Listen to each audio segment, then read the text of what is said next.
আসসালামু আলাইকুম। আমি তাসলিমা মিলন বগুড়া থেকে আপনাদের সাথে।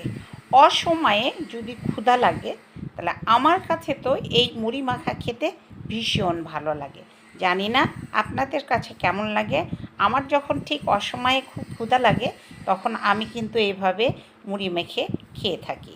তার জন্যে কিছুটা সরিষার তেল আর কিছুটা ঘি এক জায়গায় করে কিছুটা কাঁচা বাদাম একদম লো আঁচে এটাকে একটু ভেজে নিতে হবে। আর কারা কারা এভাবে মুড়ি মাখা খেতে ভালোবাসেন অবশ্যই কিন্তু জানাবেন।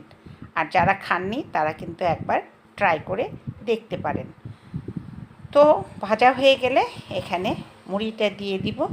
জালটা কিন্তু অবশ্যই লো ফ্লেমে থাকবে, নইলে কিন্তু মুড়ি পুড়ে যাবে। তারপর এখানে সামান্য একটু চিনি দিয়ে দেব।